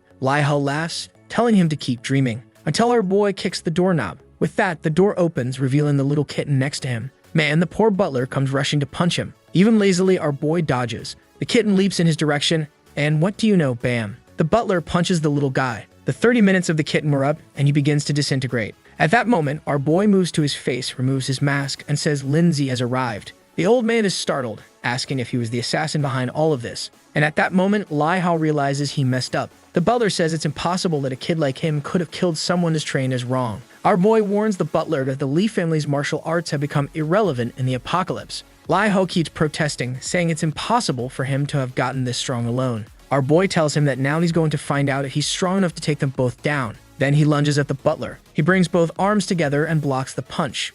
Man, he's still holding up, what a guy. Our boy is impressed, saying that not even Wrong could have withstood a punch like that. That's when the old man decides to show his true form. He destroys all his clothes, becoming ridiculously muscular. Our boy draws his sword and slashes at him. The butler calls him despicable for fighting dirty, but he simply responds that in an apocalypse, anything goes. In that moment, he spins the sword and activates a double slash. The butler dodges it, but it's a boomerang, and it's coming back from behind. With that, the butler takes the first hit on his arm. The old man says he can't believe that after 50 years of training, he's going to lose this easily. That's when our boy's explosive combo activates on the butler's arm. At the same time, Lindsay moves in closer. And then bam, he stamps the butler's chin, saying he needs to make sure he's dead. It's a shame that he was so strong, but he couldn't adapt to the apocalypse. This shows that it's necessary to be smart and always stay alert to the situation and its changes. That's when he sees that Lai Ho has fainted on the floor. He thinks Lai Ho is useless and approaches him with his sword. He gives him a little poke to see if the boy wakes up. Of course, in an instant, he jumps up screaming. Our boy asks if he's going to stop pretending to be dead. Man, he gives him a sequence that's not exactly kind. Lai Ho starts screaming for help, saying his father won't let this slide. But our boy just keeps spinning the sword. Lai Ho begins to beg him to finish him off quickly. Lindsay tells him not to worry, he won't forget to do that. He then pulls out a blunt knife that can't cut properly and gives the first strike to Lai Ho's thighs. Our boy apologizes, saying that unfortunately this apocalypse is full of bad weapons. But sooner or later he would get it right, he promised. And then he strikes again. Our boy says it's a shame Lai Ho will never feel even 1% of what he suffered for 10 years. Confused, Lai Ho asks what he means by 10 years, considering he only started messing with our boy 3 years ago and thinking about ending him. Our boy tells him to stop with the stories, because it's time for some fun. He gives him a lash here, then another one there. For each strike, he gives a reason or a feeling he had experienced over the past 10 years. One on the chest for killing the family he never even got to know. Then he says he's tired of giving reasons, and from now on, it's just because it makes him happy. He goes into his inventory and pulls out a very peculiar item, and it's unclear what he plans to do with it. Lai Ho asks what he's planning.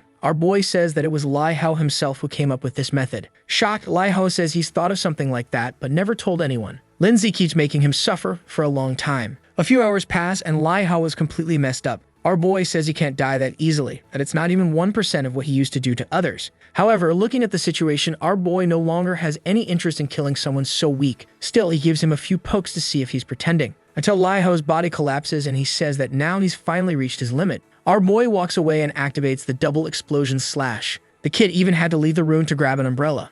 Outside, the full moon is high in the sky, and our boy says the Li family's life wasn't so bad after all. At that moment, the system alerts him that he's activated the Vengeful Heart talent. Saying it was easy, he says, was the hardest thing so far, you bastard. The system explains that skills are learned through books, but talents can only be activated when a person goes through certain experiences. The vengeful heart talent makes him stronger, and the more he hates the person he's facing, the stronger he becomes. Our boy is impressed, noting that it increases his strength by 20%, and it's only a level 1 talent, so maybe it can grow even more. For eliminating the entire Lee family, he'll receive a new hack and a bronze-level piece of equipment. He opens the chest, curious to see what he gets, and in the cutest way, he receives a magical girl's wand. The problem is that it's an item exclusive to the magic class, so you already know that soon some girl will show up for our boy to help. He says it's useless to him, so for now, he just stores it in his inventory and will try to sell it later. Looking at his list, this auto-loot hack proves to be very useful. The truth is that in the apocalypse, when you kill someone, their inventory disappears and you can only steal what's equipped. That's why in the future, it was better to enslave people rather than kill them,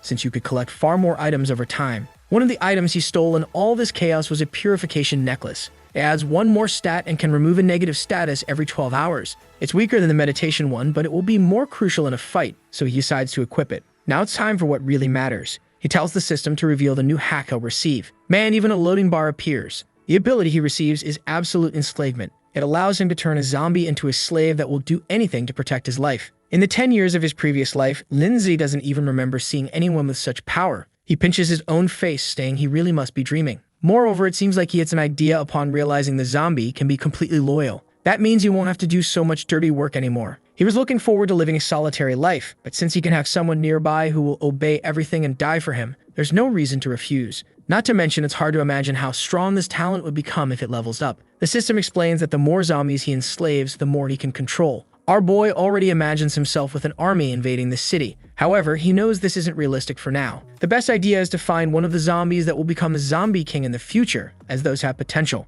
The problem is not knowing if they'll have the same opportunity by becoming his slave. But for now, it's time to check out the Lee family vault because he knows the Lee family is famous for its treasures. The problem is that when he enters, it's full of millionaire things that have no value in this world anymore. Strangely, he decides to spend the money on the paintings because he knows they'll be of some use. After taking what he thinks is useful and destroying the rest, he leaves, singing. It was nighttime and the zombies would be more dangerous, so there was no reason not to spend some time in the luxurious villa. However, what he doesn't know is that in the room he's entering, there's a zombie standing in the middle. What's strange is that, in theory, he killed all the people in that village, but then he finds that poor zombie that died in total suffering. The zombie's attributes were enhanced because it was nighttime, but it had an epic rank talent that would increase its power as it leveled up. Our boy, seeing the stats, already knows it's a good target to use the new enslavement talent. What's strange is that the creature is just standing there doing nothing. Linzai even finds it odd and tells the guy that he's a zombie, asking if he's not going to bite him. But seeing that the zombie has a mind stat of 3, he assumes the guy must have been pretty dumb as a human or something. He asks the system if he can really enslave that zombie since it has a lot of stats. The system says yes, as it still has fewer stats than our boy. Wow, he gets thoughtful. That mind level is very low, but with no choice in wanting to get stronger quickly, he tells the system that he wants to enslave that monster. The screen pops up and he clicks yes. Suddenly, a red energy begins to surround the creature. However, he notices that the zombie seems to be resisting somehow. He's startled, and out of nowhere, he sees the zombie calmly scratching its head. Then a window appears, asking him to give the creature a name. Man, what cruel guy. Since it's tall and strong, he names it Big Idiot. The system congratulates him for successfully enslaving Big Idiot. Another attribute window appears for Big Idiot, and man, it has everything a person has. However, the system warns that he can't gain prestige or use an inventory. Our boy then tells Big Idiot to show his strength, since he imagines that the cage can't hold him. At that moment, Big Idiot grabs the iron bars and begins to create an opening. In a second, he's outside and man running toward Lin Zhe. But out of nowhere, he stops, and apparently, he was just playing around, leaving our boy looking like a fool. Instantly, our boy starts equipping some leftover items. What's strange is that now the system message says that the zombie no longer has might attributes. Our boy says it's to be expected since the creature was already too strong. He then tells Big Idiot that he's going to sleep and orders him to watch the door. Another peaceful night for the lazy one passes and he wakes up in his room. Upon opening the door, Big Idiot is standing there, just watching. Our boy congratulates him, saying he did a great job, but then asks if he wasn't down there eating the bodies. The creature says no, and our boy realizes it's quite different. With that, he heads to another room and pulls out the usual feast. He starts eating, but then something falls on his back. When he looks, it's Big Idiot drooling, wanting to eat. Our boy has infinite food, so he tells him to eat a bit too. In his past life, he doesn't remember zombies liking to eat human food, but he had no choice, so he summoned another feast and told him to sit down. He was starting to worry about storing so many food cards, but it seems he found a solution. The original plan was to get revenge at level 5 or 6, but now he's already at level 8 and still can't enter the dungeons. Maybe with the map, the equipment, and Big Idiot's help, he could make the profession change and become a shadow of illusion. If that's the case, it's time to head to the Manga Museum and find the profession change scroll. He remembers that the ancestral scrolls there are essential for a profession change. When you enter the class change space, you have to complete 3 challenges within the time limit or you die. He remembers that in his past life when he was going to get that item, it was the day he received some videos of Yo Jing doing adult stuff with Lai Hao. He talked to his friends who came up with a plan to get revenge on Lai Hao, while our boy didn't know that they had been bought off. He was tricked and thrown into a profession change space. Their plan was either to kill him or make him die without anyone knowing. But what they didn't expect was that he ended up winning that space, acquiring a profession and living with a scar on his face for 10 years. That happened on the 8th day of the apocalypse, and since they were still in a room, there shouldn't be anyone at the Manga Museum yet. Now without Lai Hao in this world, he knows things will go much more smoothly this time. Our boy is impressed by how natural his zombie seems, and it looks like he's got a brilliant idea. Outside, he's already fully equipped. He made Big Idiot look quite human to avoid attracting attention. The scene shifts to the Manga Museum, a bunch of creatures heading their way. Seeing that there are several dead zombies, our boy knows there must be someone else in this place, so he'll have to be cautious. Obviously, with a 100% drop rate, he's got to be the one to kill.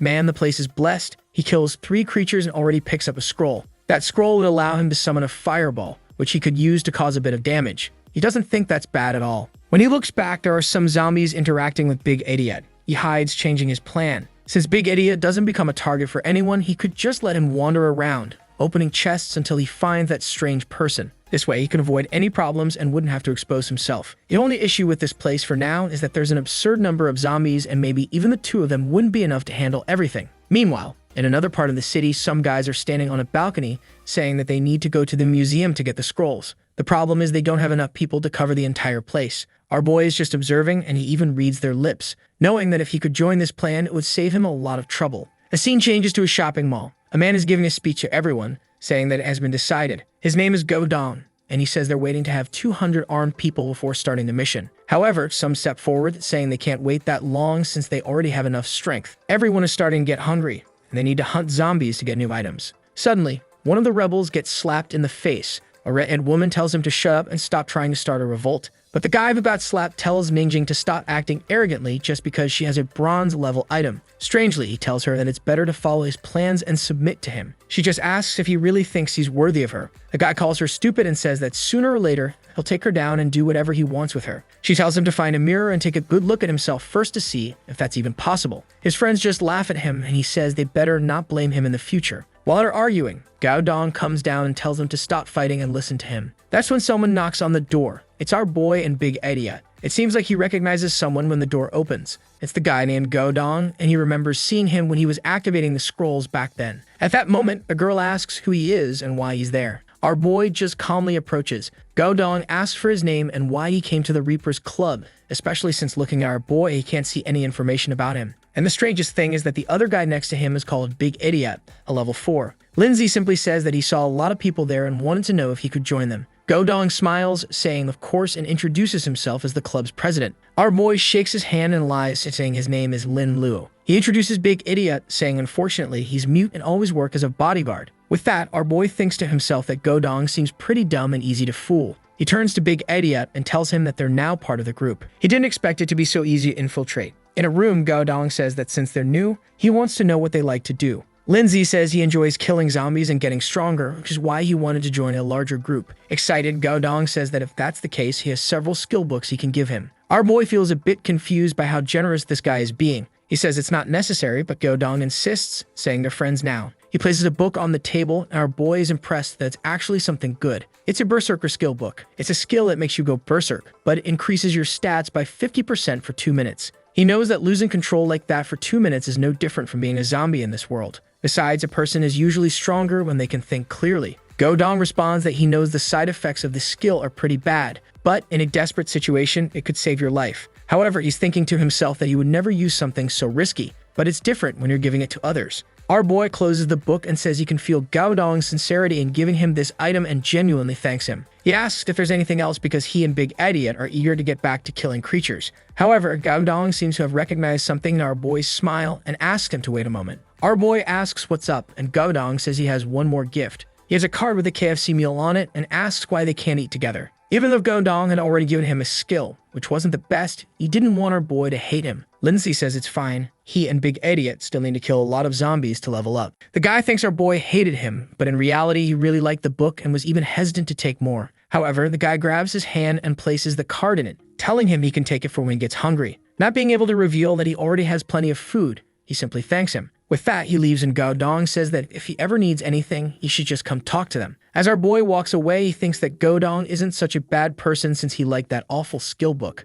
Little does he know how cruel our plucked chicken really is. Suddenly, a guy with a cigarette stops in front of him, warning him not to get too close to Gao Dong. If he continued like that, even if he was strong, before the guy could finish. Big Idiot yanked the guy's hand off his shoulder. Our boy just asked Big Idiot why he was taking so long. The guy laughs, asking if he really thinks he's strong just because he's big. But the zombie stomps on the ground and gives the fool his first beating. With that, one of them is already sent to the afterlife. Our boy then asks if anyone else has something to say. Obviously, the other guys drop their weapons and say, no, nothing. When they see their boss running, one of them says it's over now as another person has joined Gao Dong's side, especially considering that he just killed one of the competitors and sent that message. Of course, Gao Dong hears about it immediately. He's shocked that our boy killed someone as soon as he left the room. The red-haired guy says it's probably him because there was a guy next to him called Big Idiot. Gao Dong smiles, saying the boy did him a huge favor. Seeing that he killed Jia Tai, Gao Dong knows the boy wants to help him and thinks he'll be a valuable addition to the group. He orders them to bury Jia Tai and share his equipment with the rest of the group. Gao Dong walks away saying to himself, today's the perfect day.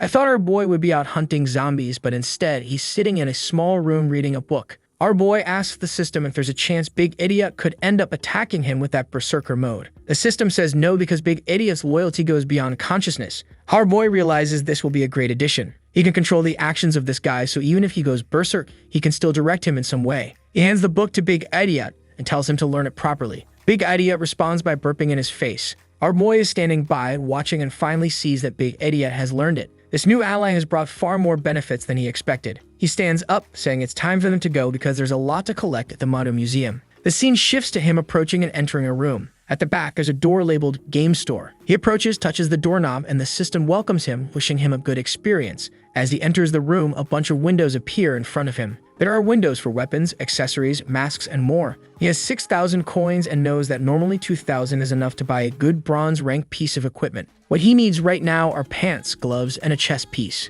However, as he's calmly making his purchases, a hand suddenly reaches out from one of the windows and moves toward him. He dodges just in time and realizes that he barely avoided it. He doesn't remember anything like this happening, so it seems there's a zombie trapped in the system. Suddenly, the creature starts emerging from the window. He finds it strange since he's been to this store countless times in his past life, and this never happened. She approaches and smacks him across the face. He then tells the system to collect, eager to see what would come from a bug-out zombie like this. When he opens the box, he finds a roll of toilet paper. It seems he spent 6,000 gold on who knows what because his money is gone and he's standing there, devastated. The next moment, he appears in a warehouse full of resources. He grabs something and says he's going to check on what Big Idiot is doing outside. Big Idiot is out there taking care of everyone who comes near. Our boy starts walking around collecting various items. He also obtains a sword ring and the system congratulates him for it, saying that the new item can be fused with his current sword. One of the items is a scarecrow that attracts nearby creatures. Another is a boxing glove that gives a 5% chance for his attacks to deal additional damage. And then there's a longsword that adds 3 more strength points. He equips the glove and the system asks if he wants to fuse the 2 swords. He knows that with a fusion function, you'd have to be really unlucky to come out worse off in the end. The problem is that his hack only affects item drops and nothing else. However, he decides to fuse them anyway because the creatures are getting stronger and he needs new weapons. He confirms and the 2 items begin to fuse. The system asks him to wait 30 minutes. While time passes, he has his usual feast. Unsurprisingly, he ends up with an even better weapon. It's a decapitation sword that increases his attack speed every time he finishes off an enemy. He comments on how lucky he is. That of course, no one is surprised, right? He calls Big Idiot, telling him it's time to head to the bookstore. He sends Big Idiot ahead to attract the creatures, while our boy sneaks up from behind, finishing them off with his spinning sword. With that, he advances to level 9, and now he needs 1,000 XP to reach level 10. He calls Big Idiot over and tells him that now they're going to clear the rooftop. Half an hour later, he gathers the creatures there and tells Big Idiot to activate Berserker mode.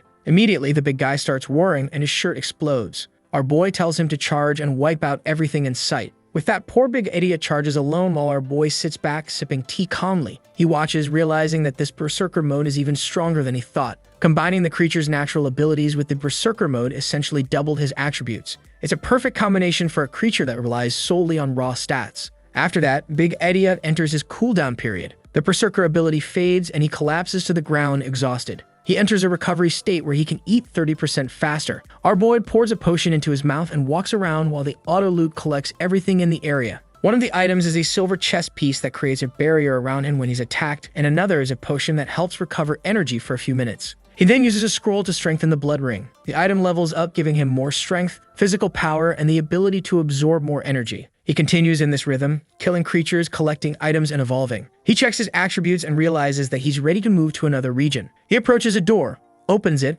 and sees a completely destroyed room. He knew something like this could only be the work of boss. He has no idea what the monster is because in his previous life it had already been killed. However, as he turns to the side, he comes face to face with the city's shopping mall. He opens the door and the system congratulates him, awarding him 10 prestige points. He's informed that he can't stay there for more than 30 minutes a day. With that, he receives a warm welcome for being the first person to enter and is told he'll get a 50% discount. He tells Big Idiot to keep an eye on things outside as usual while he takes a look around. The store welcomes him and he decides to browse the products. The store gives several warnings about not fighting in that place, and he's lucky that Big Idiot is guarding the outside. He checks out the items, but the problem is that nothing there is good. He's collected way too much stuff and has over 100 of each item in stock. He decides to close the system since there's nothing useful for him. However, the store warns him that as he seems unsatisfied, the more expensive items will be shown. The system welcomes him as an honorable member of the city. The shop displays an honor crest, an order uniform, and a guardian's mark. He has 6,000 gold and decides to take advantage of the 50% discount for being the first person. The best option is the uniform, so he buys it on the spot. Since he's basically out of money, he tells the system that he's done. The uniform has an illusion ability that hides all of his other equipment as well as self-cleaning, temperature regulation, and other bodily functions. Additionally, anyone who attacks the wearer will have 10% of their attributes reduced for 5 minutes. Lastly, the uniform allows him to create reasonable missions that others can complete, except for him, of course. He equips everything, equips the uniform, and activates the illusion. The armor is now hidden under the uniform. The system then tells him to leave because he's been there for more than 30 minutes. Our boy grabs Big Idiot and leaves the room. Once outside, he tells Big Idiot to accept the mission of destroying everyone. Obviously, the system tells him that the mission doesn't make sense. He then tells Big Idiot to kill the legendary rank boss, but the system denies the mission as well. He turns and asks if it's possible to kill the boss of the bookstore. The mission is passed, and he accepts it immediately. It seems that Big Idiot is considered a player, so our boy can exploit this mission function. Meanwhile, in another part of the city, a couple is hiding in a room.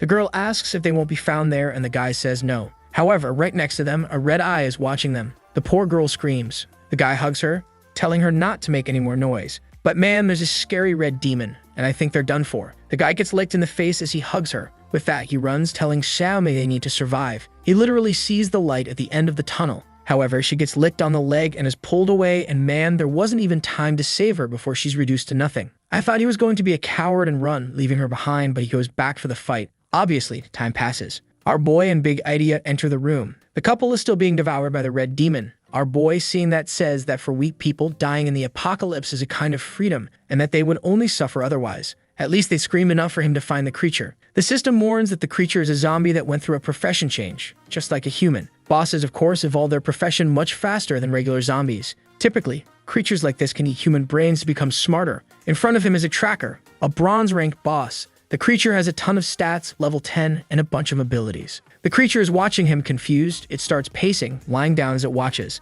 The system then warns that the zombie has been detected and a mission is triggered. The tracker's resentment. It seems that this guy was an administrator who suffered in the library, and upon becoming a zombie, he decided to kill everyone who reads books. To understand how the creature fights, our boy first sends Big Idiot. Big Idiot approaches and goes in for an overhead strike. However, just as the attack is about to land, the creature starts to disappear. It turns into a shadow and reappears on the other side of the room behind him. It leaps toward his blind spot to hit him in the neck. However, Lindsay seizes the distraction and slashes the creature's hand. He sneaks up from behind and says, "This is too easy." But man, as he goes for the slash, the creature sprouts 2 more arms and blocks the attack. Then our boy activated his slash and cut off 2 more arms. The little creature ran off desperately, screaming for help in zombie language. Our boy commented that this was way too easy. He counted to 3 and activated his pursuit boots. As soon as he got close enough, he threw his boomerang sword. When it hit, he activated the explosive slash, killing the creature instantly. He gained more experience and a bronze-ranked piece of equipment.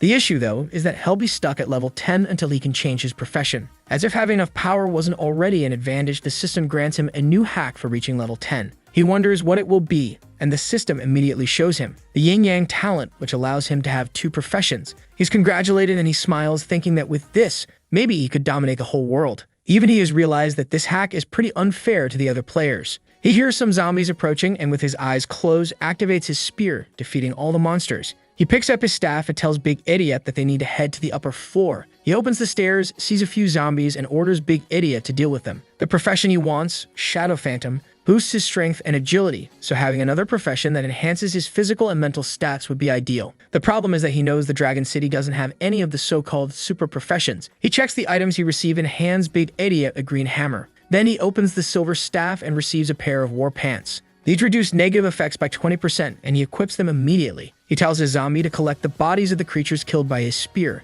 as he has other things to take care of. He realizes that since the beginner period hasn't ended yet, the profession change isn't available. So he decides it's time to check in with the people in the auditorium. Outside, a bunch of zombies are gathered at the door. It seems the artist ran out of meds and started changing the hair color of the guys, probably Gao Dong. Our boy asks if they can invade the museum. Gao Dong responds that if our boy goes with the 200 members, it's not impossible. He gets all excited knowing that if this plan works, no one will want to compete with him for the position of president. Gao Dong then gives a big speech, rallying all the players and announcing that today they would face a great battle. They would mobilize the whole group to wipe out all the zombies inside the museum. Everyone was eager to get new equipment and level up. Lindsay notices that these people have no idea how much things will change when the beginner period ends. Suddenly, the crowd starts bickering, with everyone wanting someone else's equipment. Once again, they observe the massive horde of zombies gathered in front of the museum. Gao Dong asks if our boy is really sure this strategy will work. Our boy says yes. If everyone moves fast enough, no one will get hurt or die. He puts a hand on Gao Dong's shoulder and tells him to seize this opportunity because chances like this are rare. Gao Dong says he understands and promises to do his best. The group signals they're ready. Our boy tells everyone that he's the fastest and will attract the first wave of zombies. He'll leave Big Idiot behind to help Gao Dong, who thanks him. Now it's time to kick off the plan and finally get that profession change. He takes off running and the group wishes him luck. As he runs, he carries some zombie meat, which lures all the zombies toward him. The group uses the opportunity to pass unnoticed. He hands the meat to another guy, telling him to keep running while he handles the creatures. It was an important mission, and they would earn great rewards. The poor guy is so moved he's almost in tears. Obviously, Lin can't waste time attracting zombies since he needs to level up, so he charges ahead, cutting down a good number of the creatures. After a while, he approaches a room. He knew this was where the class change scroll was kept. In his previous life, countless people risked their lives just to get it, but this time, it would be his. He punches the glass, but nothing happens. He unleashes a flurry of JoJo-style strikes, and it finally begins to crack. After expending a lot of energy, the glass shatters. He discovers a strange scroll and gains 500 prestige points. The system then asks if he wants to accept the scroll's summoning. He accepts, places his hand on it, and is instantly transported. He finds himself in another place surrounded by flames. He approaches a wall and passes through a portal, activating the approval for the class change. He would have to complete 3 challenges, and in this place, all his abilities were deactivated. Time flowed differently here, and dying meant being obliterated. But of course, he has a hack and activates the test of the ancient ancestors. Now, not only will he receive a new class, but he'll also get a new hack and a little treasure chest as usual. Apparently, he was also offered a different class from thousands of years ago. He knows the Phantom Assassin profession has only been around for a few thousand years, so this other one seems much more interesting. He asks the system what's going on, but doesn't respond and disappears. He has no choice, so he accepts the mission. With that, the first test begins. The system tells him to place his hand on the orb. As soon as he touched the orb, the flow of energy inside changed and a red aura began to emerge. Suddenly, he felt a strange energy take over his body. The next moment, when he opened his eyes, he found himself in the middle of nowhere. He crouched down and touched the liquid, which seemed to be a sea of blood. He started walking through it until a tornado appeared above him. In his past life, it took him a long time to pass this test, and he only survived because he was driven by the hatred he felt for his ex-girlfriend. But now, he wasn't the same person anymore. The tornado swirled overhead, pulling everything into the air. The blood started to rise, but he remained still. His face was already covered in the blood, but time passed and he stood firm. This was a test of survival against emotions like hatred and fear, and he easily passed. A voice from above declared it enough and told him he could return.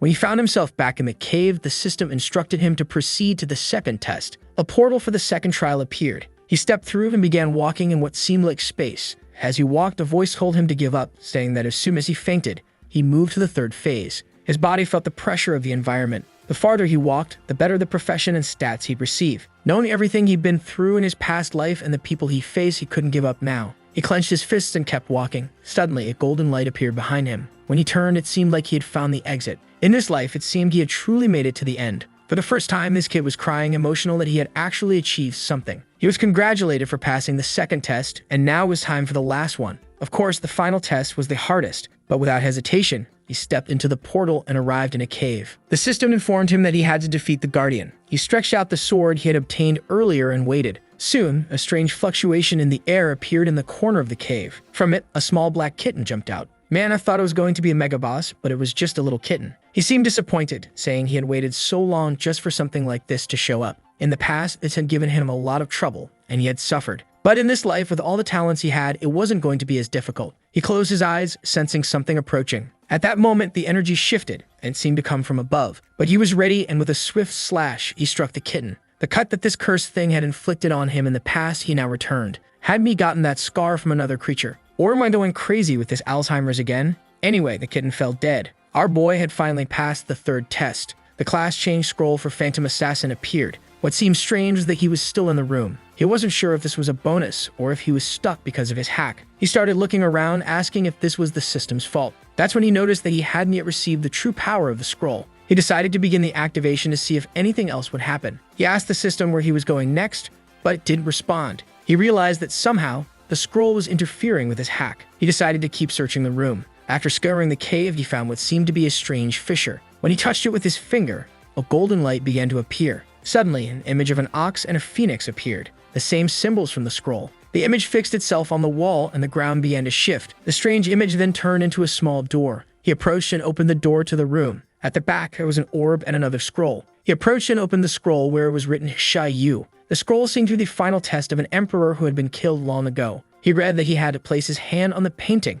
As soon as he touched it, the system informed him that an unknown lineage had been discovered. After analyzing the energy, it began to change his profession. The system then declared that the test was over and that he would receive the profession of Soldier Lord. He was thrilled since he would be able to keep his old talent while gaining a new one. He picked up the orb on the table, which began to merge with his hand. The system notified him that the item could change form and absorb the energy of other equipment to grow stronger. He was amazed at something that could grow without apparent limitations. The orb then jumped to his forehead. After experiencing a headache and waking up, he decided to finish the test, having been in the cave for too long. When he came out, he found a pile of dead zombies around him. He saw the scroll in front of him, and the system informed him that he was still receiving the Soldier Lord profession. With this new profession, instead of gaining 1 attribute point, he now gained 3 strength, 3 physical, and 3 other attributes. He knew that with all these stats, he could easily walk through a horde. For being the first to achieve a profession, he earned the Pioneer's achievement. He took a look at the profession, which had no major surprises except for a mysterious third skill. He grabbed his staff and decided it was time to test the power of the orb. He threw an item toward the orb and commanded it to devour it. The orb glowed and the item vanished. Since it absorbed something with a lot of energy, the orb evolved to silver rank. He then starts testing the orb's function, creating a flame in his hand. Afterward, he transforms the orb into a sword, deciding to keep that form for now. Since he's wielding the orb's sword, he gains 2 abilities related to that form. He then asks the orb to transform into a bow. Immediately, it dissolves and reconstitutes itself. His attributes change as do his abilities. He starts having fun transforming it into different weapon types to see the magic it provides. Eventually, his mental energy runs out and he can no longer change its form. He decides it's time to rest. The entire server receives an announcement that he's reached level 10 and changed his profession. Everyone who's been working hard recognizes the name of this damned guy again. Even the most dedicated players hadn't yet reached level 7. Lin Z then takes some energy recovery items and drinks a potion. The Pioneer title grants him 1,000 prestige points, some coins, and additional attributes. It also reduces the stats of any opponent facing him by 5%. Feeling tired, he tells the system to open the silver-ranked equipment box. Inside, he receives a mask of the Evil Phantom, which hides his information from any player not 5 levels above him. It also has the Evil Gaze ability, which induces fear for 3 seconds. He equips the mask and activates its phantom effect. Now all that remained was checking the hack he would receive. Since he had now obtained his first profession and surpassed level 11, he could equip another ring. Unfortunately, he had already fused all of his rings, so he'd need to get another one. For now, he had 2 extra attribute points left, which he immediately used. The night passes and he sets out for another hunt the next day. Outside, everyone was celebrating having cleared the museum. Gugdong, accompanied by Big Idiot, steps up to make an announcement. He congratulates everyone and says the mission was a great success, then introduces the person who made the biggest contribution, Big Idiot, equipped with our boy's gear. At that moment, Lindsay shows up wearing his demonic mask. Gaodong says it's good to see him as he was worried something had happened. For the first time, we see a girl looking somewhat smitten by Lindsay, aside from that one who disappeared after 2 chapters. Gaodong announces that they killed over 1,500 zombies and Big Idiot alone took down more than 100. Afterward, Gaodong calls Lindsay to the warehouse and shows him a pile of loot boxes, saying all of it was the spoils from the mission. He thanks Lindsay again and asks if they could talk more later, reminding him that the more people he has, the more power he can wield. With the numbers they had here, he could do whatever he wanted. Lindsay ponders this, thinking that if he gathered more people, he could get more equipment and perhaps advance faster to diamond rank. Not to mention, he had so many resources that sharing food wouldn't be a problem. Plus, he could sell what he didn't need to the others for coins. So he tells Gaodong they could discuss a trade. However, Gaodong puts a hand on his shoulder, saying Lindsay was the key to their success and could ask for whatever he wanted. Our boy doesn't hold back and says he wants equipment. Gaodong, already expecting this, says he understands how hard it is to come by such things. He tells Lindsay to hold out his hand as he had prepared a surprise. He places a ring in Lindsay's hand, telling him it's the best thing they found during the mission. Gaodong assures him that if he ever needs anything in the future, all he has to do is ask. Gaodong is thrilled with this gift, thinking it'll keep Lindsay by his side. Lindsay then announces that he wants to meet everyone at 7 o'clock to discuss the end of the beginner period. In truth, his plan is to trap them all in the warehouse so they can't escape when the period ends, ensuring they all die. This is his twisted way of thanking them for being so kind and giving him the ring. However, Gaodong assures him that they're no longer beginners so they won't die. Gaodong thanks him again and promises to inform everyone, asking how they should handle the exchanges. Lindsay tells him that when the time comes, he'll explain everything, deciding not to push the issue since they don't seem interested in listening to him right now. With that, he leaves and Gaodong mentions they don't need any resource letters.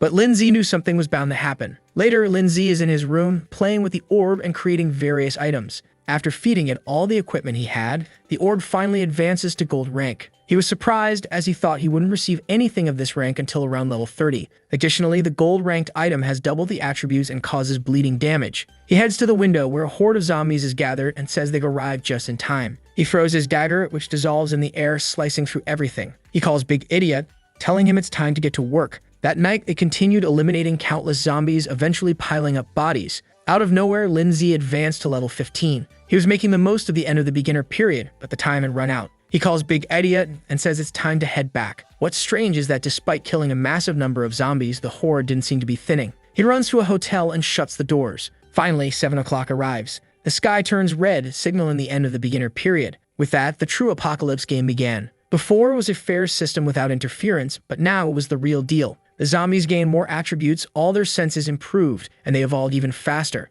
Additionally, many zombies now had classes and abilities. Just like humans, they would organize themselves and launch large-scale attacks on player bases. At night, zombie attributes would increase even more than usual, while the player's attributes would decrease. All materials became more durable, and the only available food would be the game's provisions as the world's normal food began to decompose. The climate would change and zombies would now drop better items. New professions, a national ranking system, and dungeons were introduced. Lastly, new updates would arrive as conditions were met. In this life, it was already difficult, but in the past, it had been impossible. He received a message wishing him luck in surviving. As he looked outside, the creatures were already undergoing mutation. The world had finally become a true live or die scenario. With contaminated water and food decomposing instantly, everyone would need to hunt. The only way to get food was by killing zombies, but of course, it wasn't going to be that easy. Amidst all this chaos, he calls Big Idiot and is in for a surprise. Big Idiot was also mutating. His clothes exploded and electricity began surging from his body. The problem was that he started losing his mind and our boy asked what was happening. The system explained that it was a conflict between the authority of his ability and the mutation process.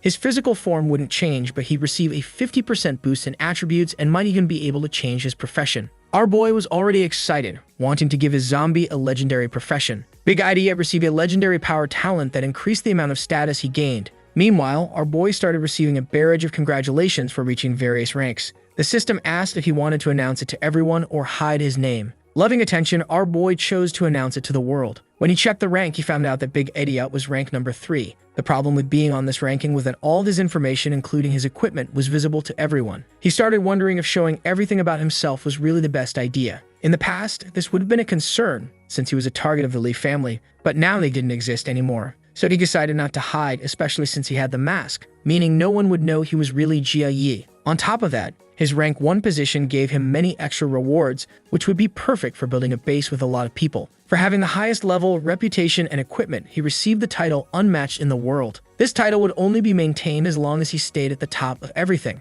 If he lost any position, the title would disappear. With this title, he gained an additional 10% in attributes and a 10% discount at stores. He was thrilled because with so many extra attributes, it would be easy to maintain his position. Additionally, it increased his item drop rate by 1%. However, since he already had a 100% drop rate, he was confused. The system explained that with the 100%, he would now receive double the items. At this point, I'm not sure how many more ranks this kid can achieve or if he even needs anything else. He calls Big Idiot and tells him it's time to test everything out. But as soon as he opens the door, a zombie rushes toward him. He tries to slash it, but the zombie retreats. Stretching out his hand, he uses his heart to finish off the first enemy. He was almost caught because that zombie had the stealth talent. As he walked through the city, he noticed a group of zombies throwing poison around. He hated dealing with these types and told Big Idiot to start running. Those zombies weren't strong, but getting close enough to finish them off would be a hassle. He spots something and tells Big Idiot to follow. He enters a house, shuts the door, and traps a zombie at the entrance. Then he climbs out through the window and slips away. Meanwhile, at the base, everyone was being devoured. Our boy entered and found everyone in a terrible state, questioning why they worked so hard only to die in such a stupid way. They were about to run out of resources and die soon. A girl suggested everyone should just eat what was left since the end was near. But for Lin Zi, this was the opportunity he had been waiting for. He began walking and announced that he was there to help everyone survive and find hope. He offered to sell food, equipment, and anything else they needed for a cheap price. Instantly, everyone who couldn't kill zombies rushed forward, desperate for supplies. Our boy began negotiating, quickly earning over 10,000 coins. Everyone who bought from him left happy, knowing it was their only chance to survive. He then said he was going to sleep and warned everyone not to make any noise or Big Idiot would kill them. Godong, with his newly dyed hair, had been quietly observing from the shadows. Finally, Lin Zi appeared and asked how they were doing. Godong said that from now on, Lin Zi could coordinate the entire place and everyone would follow his orders. Lin Zi leaned in and whispered something in Godong's ear. Godong nodded, saying he understood and would comply. With that, he took off running.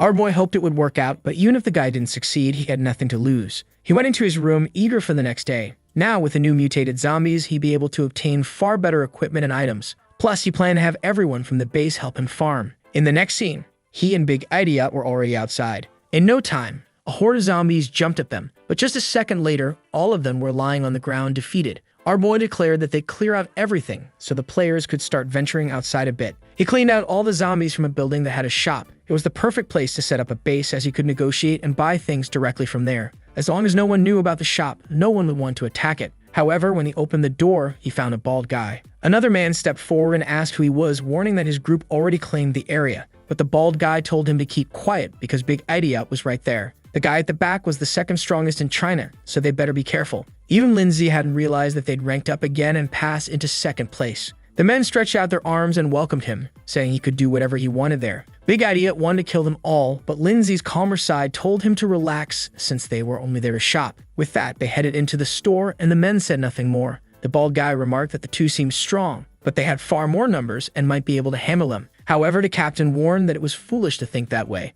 Lin Zi had probably killed more zombies than they had people, so it wasn't worth taking the risk. Inside the store, our boy wanted to buy the city's Medal of Honor. As soon as he obtained it, he grinned and thought, time to give this video a like. It helps Mamoru make more juicy content for his viewers.